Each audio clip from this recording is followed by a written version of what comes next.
Our next panel is Technologies and Business Models for the Developing World.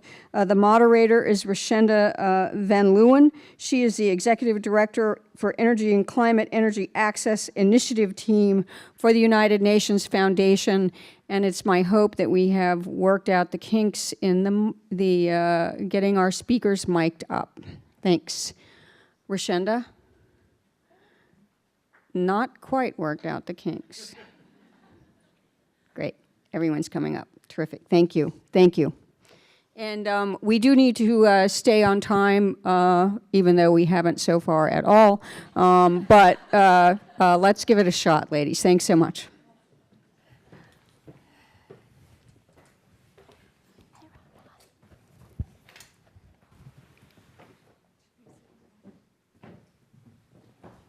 Thank you very much, Melanie, and our thanks again to Minister Peters for just such a inspiring and informative, I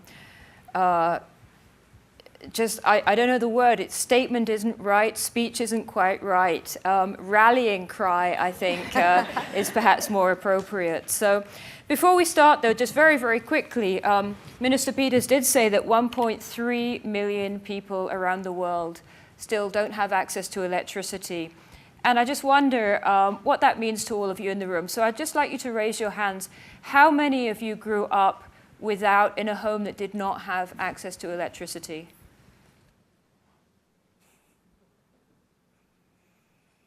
It's very difficult, and just in case you weren't sure, there was not one hand in the room. It's very difficult often for us living in the United States or Europe, where I was born, to really envision the challenges and understand and appreciate the challenges that women and their children and their families are facing when they don't have access to electricity. So I really encourage you, as a takeaway from this conference, if it's an unfamiliar topic to you, to go and Google it.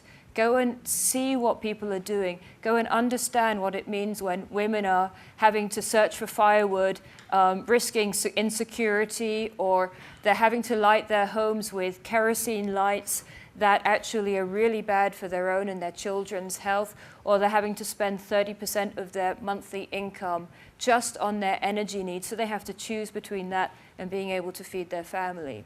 So that's the downside, the negative. This panel, however, is really focused on the positive, and I just have 4 terrific women who are all engaged in many different ways in helping us address the issue of access to electricity.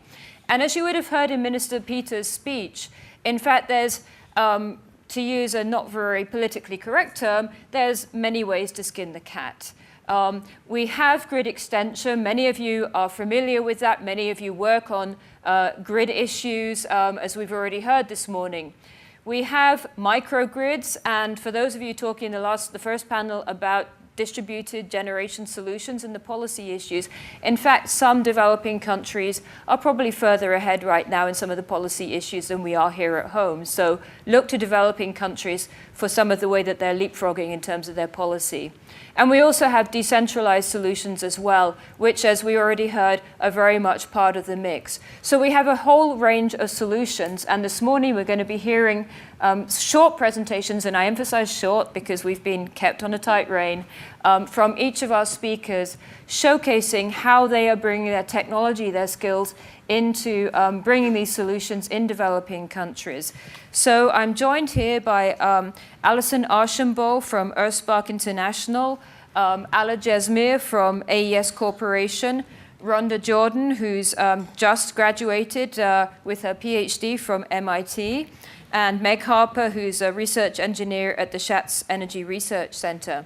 And I'm a big opponent normally of PowerPoint presentations. I can't stand the things most of the time. However, again, because we recognize that many of you are perhaps less familiar with some of these issues, we've done a limited, very conditional agreement that there's a few slides just to really help highlight these issues and bring home to all of you what it is that we're talking about. So without further ado, Allison, please take it away. Thanks, Rhonda. So Rhonda and everyone here was very modest, but happy International Year of Sustainable Energy for all, everyone. Everyone who's been involved in this deserves huge congratulations. This is an initiative the minister mentioned that focuses on renewable energy, energy efficiency, and universal access. And this week in New York, this was taken from a year to a long-term plan, and massive congratulations to everybody involved. It's quite exciting because it's an idea whose time has come. As we've heard today, the technology is moving, the business plans are moving, and now this is actually sustainable energy for all is possible. So this is where I work.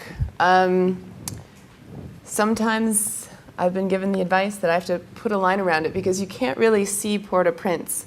I work in Haiti, and you can see the little dot in Port-au-Prince, but beyond that, it's hard to make out exactly where the ocean is and where the country is. 75% of the households in Haiti lack access to grid electricity, and people are paying huge amounts of their income, about 10% of their income, on kerosene and candles for lighting. You can see next to Haiti, you can make out the Dominican Republic, and over there on the right, that's Puerto Rico. Access to electricity is very closely linked to economic development, and Haiti is the least electrified country in the Western Hemisphere.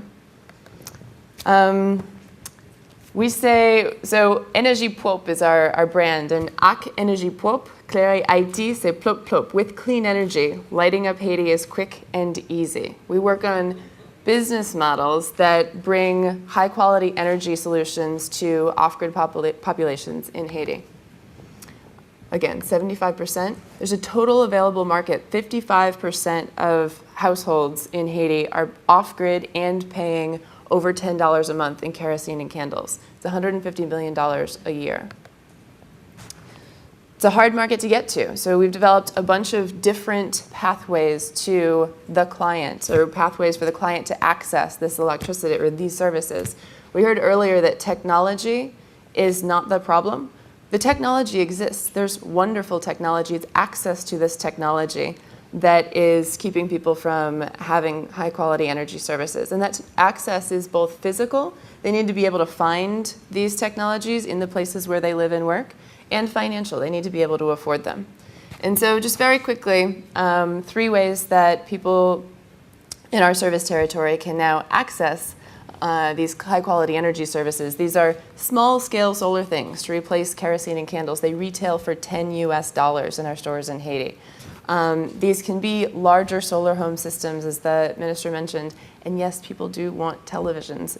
First, they also want to have something that's different than kerosene. But we've developed stores. This is an actual storefront where people can go and buy clean energy products. They can see these things on the shelves and try them out. We also have people in the communities who are actually renting these $10 products for 12.5 cents. It's the amount that people pay for kerosene per night. So we're going head to head in a real-time price war with kerosene on the ground in Haiti to make this not any change from a household energy budget. And after 4 months of renting, then people own the product. And also, we were able to secure energypop.com. We were very excited that that URL was available. And it's a little bit like Amazon.com meets Western Union, but for clean energy products in Haiti. And there are a lot of Haitians living outside of Haiti that send back money in the form of remittances. It's a $1.6 billion a year amount of money that comes back. And energypop.com allows people living outside of Haiti to go right online, pay with their credit card, and have those clean energy products made directly available in Haiti for their friends and family. So looking at this map, there's a huge and proven market for these small-scale, high-quality energy products. Just as going from kerosene and candles to a solar light or a solar home system is a step change, so too is going from these distributed solar products to grid electricity in terms of quality of life. People do want televisions. There's a big market for people who are willing to pay and able to pay. But who's going to bring this electricity, grid quality electricity, to off-grid people in Haiti? On the left there is a picture of a meter in a pole of meters in Port-au-Prince. And the existing infrastructure, the existing company, is saddled with a broken system. They have a very challenging agenda to retool their electricity distribution system, and they're going to be focusing on the areas retooling their existing grids, not going elsewhere. So in the areas where we already exist, we have this distribution network. We are bringing microgrids to Haiti as well. And we're really focusing on deeply efficient microgrids. So the same place that you can go to buy your solar product, you can now go to buy a clean energy, very efficient LED light bulb, very efficient end user products. And I guess that's the summary, but really we have the opportunity, as we discussed here, to leapfrog from the same way mobile phone technology is leapfrogging and people in Haiti are using phones where copper wires never came, developing these business models of distributed, renewable, and microgrid technologies. We have the opportunity to leapfrog into very high quality energy services from the least electrified country in our hemisphere. Thank you.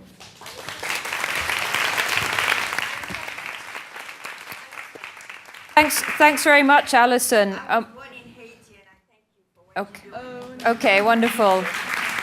Thank you. Moving right along, in the interest of time, I'm sure you have other questions and comments, but we're going to hold them until we've had all the presentations. So, Alla, let's hear about some grid approaches. Thank you. Absolutely. Thank you. I feel profoundly fortunate to be surrounded by such great minds here.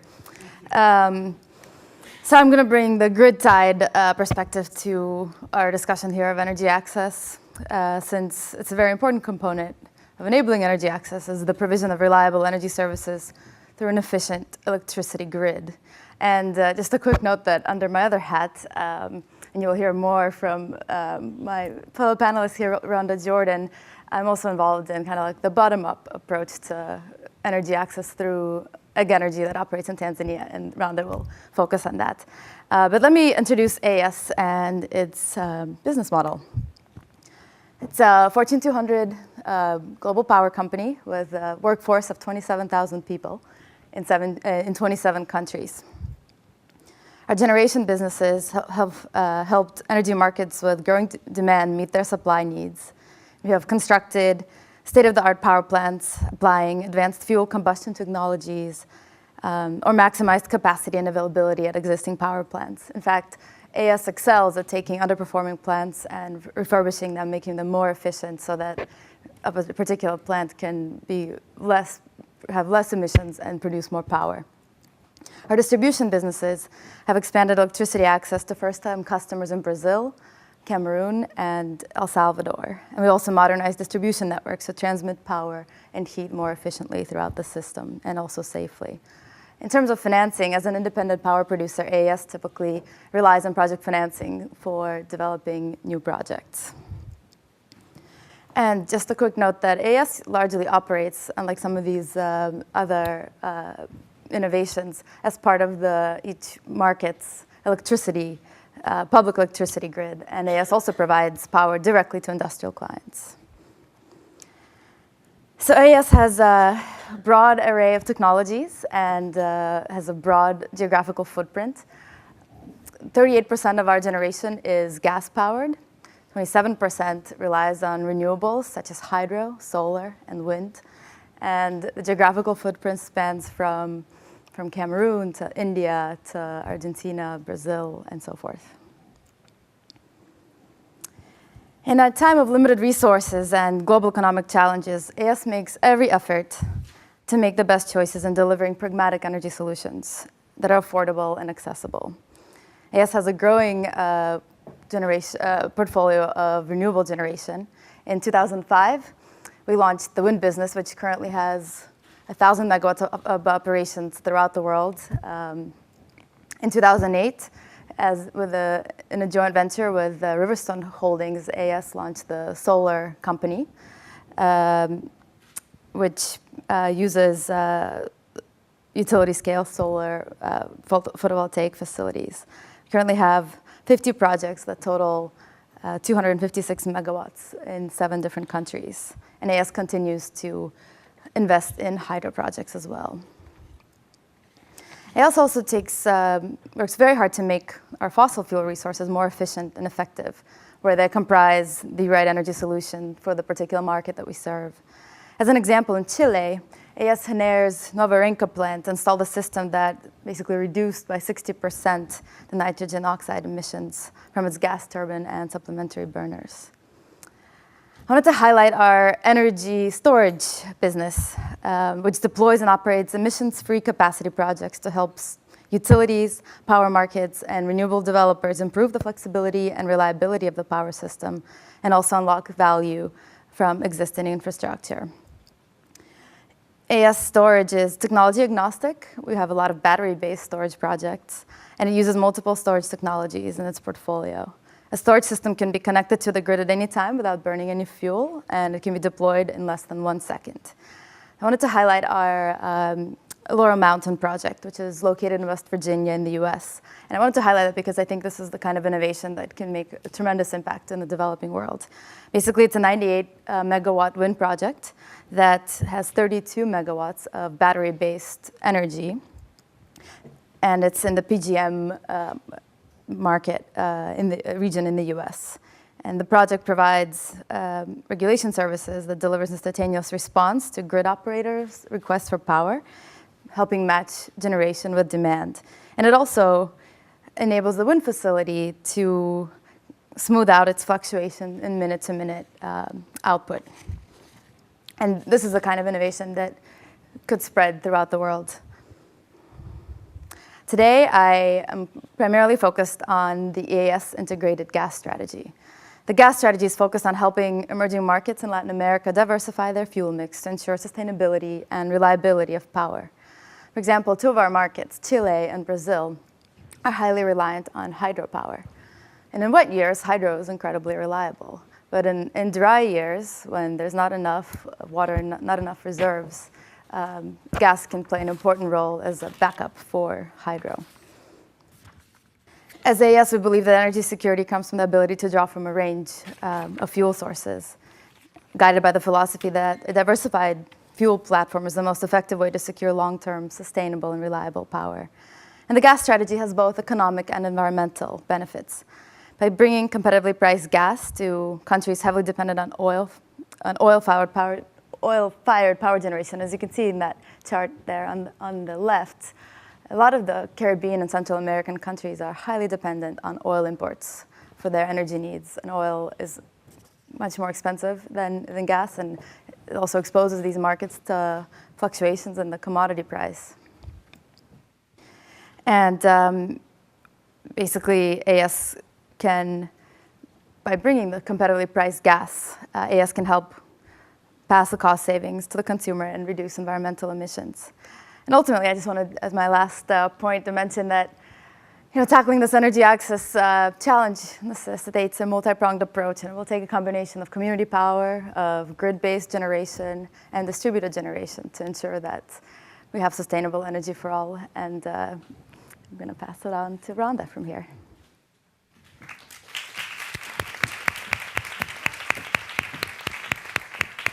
Thanks very much, Alla. Moving right along. Again, we're kind of constrained by time, so let's keep it moving. Rhonda, we're going to hear now, I think, about the off-grid side and going over to Tanzania. And if you didn't catch it, Alla and Jezmir are both entrepreneurs who co-founded Egg Energy. So thanks, Rhonda. All right, thank you so much. All right, so in light of our time constraints, I'm just going to dive right in. So while my research here at MIT does indeed focus on expanding generation capacity for centralized power systems in developing countries, I am going to focus this presentation on Egg Energy. And that's a business with an innovative model for distributing power in Tanzania. As the minister stated earlier, over 1 billion people lack access to electricity around the world. About 500 million live in Africa, another 300 million live in India.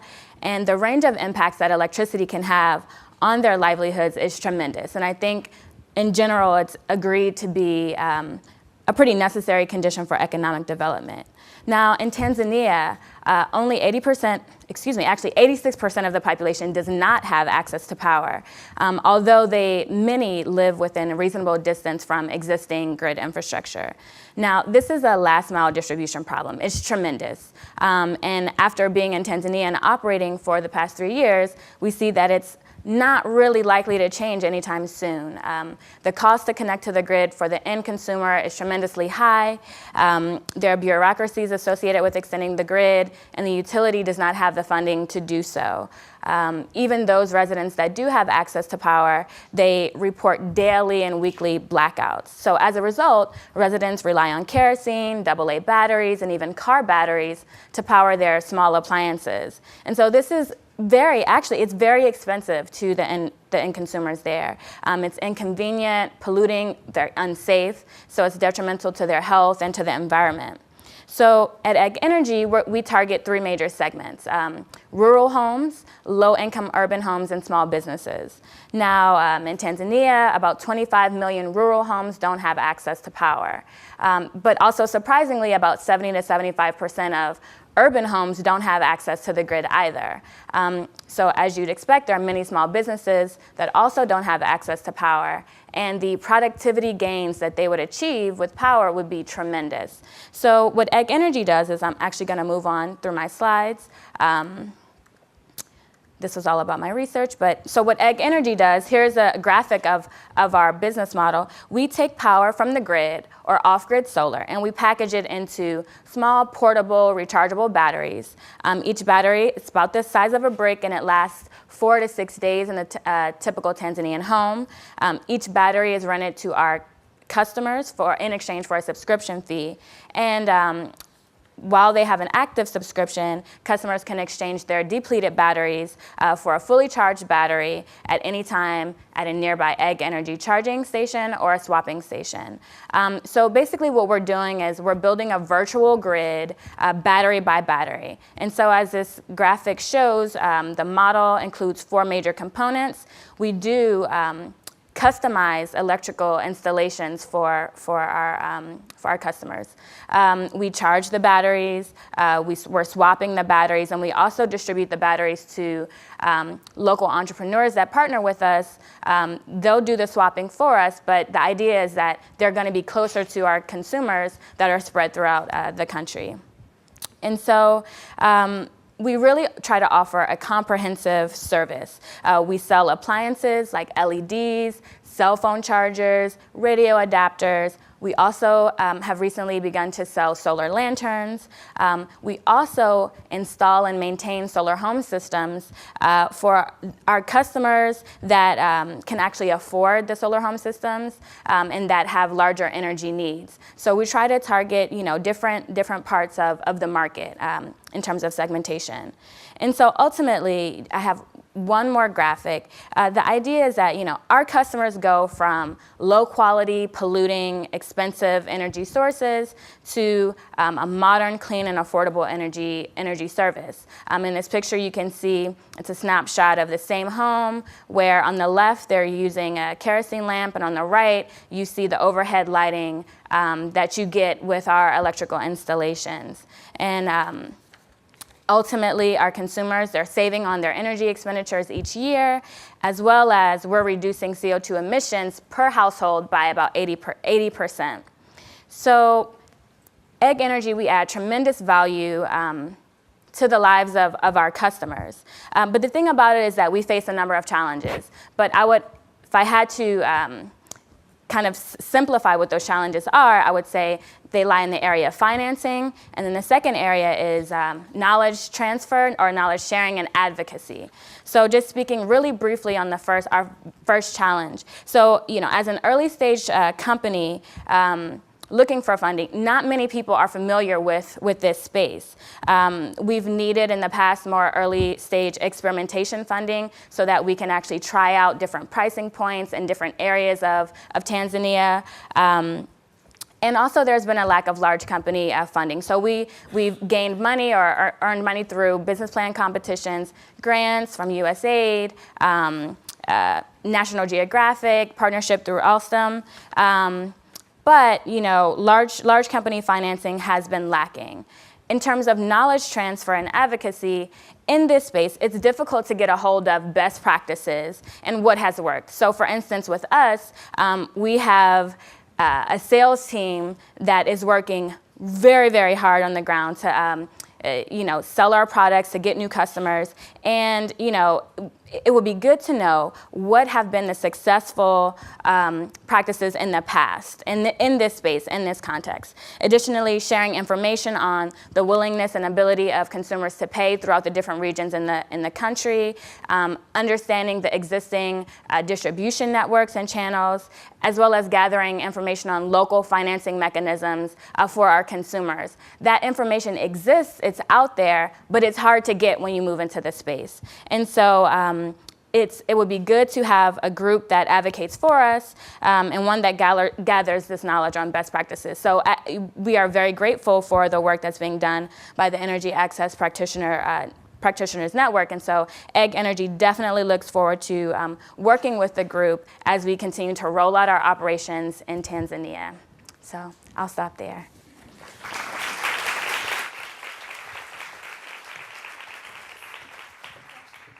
Thanks very much. And for those who aren't familiar, the Energy Access Practitioner Network is run by the United Nations Foundation. We have over 720 primarily SMEs like Egg Energy that are members with knowledge sharing and advocacy and best practices.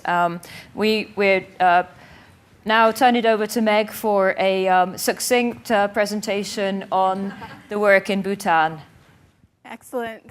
Thank you. I'm Meg Harper. I'm from the Schatz Energy Research Lab at Humboldt State University, and I'd like to give you an overview of a project that I've had the incredible opportunity to work on over the past few years. The GridShare project involves the design of a device that we call the GridShare that's used to improve the quality of electricity on isolated renewable energy mini-grids, such as the 40-kilowatt microhydro system in the village of Rakubji, Bhutan, where we did a pilot installation of these devices. Just for reference, Bhutan is a small country in Himalayan Asia, and you may have heard of it for its emphasis on gross national happiness rather than gross national product. It's an amazing country. I'd love to tell you more about it, but for now, I want you to know that a major staple of their diet is rice. People serve rice for breakfast, lunch, and dinner, huge plates. And you'll see why this is relevant in a minute. In 2008, a Humboldt State graduate student from Bhutan introduced our group of undergraduate and graduate engineering students to the problem of peak loads on isolated mini-grids. Many isolated mini-grids face daily brownouts, or times when the voltage and frequency of the system sag and cause lights to dim, TVs to flicker, and electrical appliances like rice cookers not to work properly. So as you can see from this graph, which has voltage and current over the course of one day, these peak loads and corresponding periods of brownouts occur in the morning and evening. So essentially, the times when residents most want to use their large kitchen appliances, such as rice cookers, are the times that these appliances don't work. You can see that this would be frustrating to have happen on a regular basis. So our team worked to design a device that we call the GridShare, which encourages residents to shift their demand and their use of these large appliances to spread out the load and allow everyone to efficiently cook their rice and make better use of their available electricity. The GridShare consists of a circuit box that's installed outside the house near the electric meter and a smaller LED box that's installed inside the house near these kitchen appliances. The GridShare uses a three-prong approach to shift demand. First, the LED box provides feedback and indicates the state of the grid to the users, showing a green light if there's plenty of electricity available and you can use any appliance you want, and a red light if electricity is limited. This also indicates that you shouldn't plug in your large electric appliances at this point. Then for this to work, you have the second prong, which is enforcement. So during brownouts, when the red light is lit, if someone tries to plug in a large appliance, power to their house is cut off until they unplug that large appliance. This sounds harsh, but it works to help maintain the grid voltage at a usable level so that everyone can use a reliable base load of lights, a TV, and/or a rice cooker on warm. It also means that residents who plugged in their rice cookers earlier when there was a green light are able to finish cooking their rice, and then when they're done, new users are able to plug in. And then the third prong of this system is education. The education system is focused on discussing why brownouts occur, how to prevent them, as well as how to interact with the grid share. And this is the fun part. In the summer of 2011, we worked with electricians and engineers from the Bhutan Power Corporation to install 90 grid shares in every home and business connected to the microhydro system in Rakubji, Bhutan. During the installation, we implemented an extensive education program through community meetings, household visits, and activities with the local school children. And all of this was complete with colorful visual aids, posters, brochures, all translated into both English and Dzongkha, which is the national language. In the year following the installation, we've seen some impressive results. Based on the data that we collected from the electrical system, we've seen a reduction in over 90% in severe brownouts. And we also conducted surveys before and after the installation. Residents said that the LED lights were incredibly helpful and that they were able to more consistently cook their rice, which we were pretty happy about. Also, as would be expected, not everyone was fully appreciative of having their power cut off during the red lights, but most agreed that this enforcement was necessary, both for them and for their neighbors. And as a whole, the community decided by consensus to keep the grid shares installed. We were thrilled with these results and felt that this pilot indicates that user-interactive demand-side management strategies are effective at reducing brownouts on these small mini-grids and can improve both the reliability and utility of these renewable energy grids. With that, I'd like to thank our many partners that made this project possible. The project was largely funded by the EPA's People, Prosperity, and the Planet Student Design Competition. All of you students that are out there watching, pay attention to this. This is a great competition to get involved in. Along with this funding from the P3 competition, we also had funding from the National Science Foundation and other private donors. Additionally, we worked closely with the Department of Energy of Bhutan and the Bhutan Power Corporation, who continue to monitor and maintain the installation there in Rakubji. And if you ever need help or inspiration for a logo, you should look to Bhutan for your inspiration. Those are beautiful. And I'd also like to acknowledge the student club that started this project, the Renewable Energy Student Union at Humboldt State University, and the incredible team of students and advisors who have worked on this project over the years. This picture just shows a few of them. If you want to learn more about this project, please feel free to visit the Schatz Energy Research Center website at schatzlab.org, which is listed right here. And with that, I think I get to open the floor to questions. Maybe not. We're sort of out of time for the panel. What I would really encourage you to do, because these have just been all fabulous presentations, is during lunch, please, I hope everybody's got business cards, please talk to these wonderful women. I'm going to just ask a wrap up with one word from each of you to all of those who are watching, because you've all been entrepreneurs in your own way. One word from each of you. What would you say to encourage women who are thinking about helping energy access and start a business? Allison. Go. Do it. Don't give up. 3 words, sorry. Yeah, I went through 2. You get 4. Enjoy yourself while you're doing it. All right, thank you very much to all of you.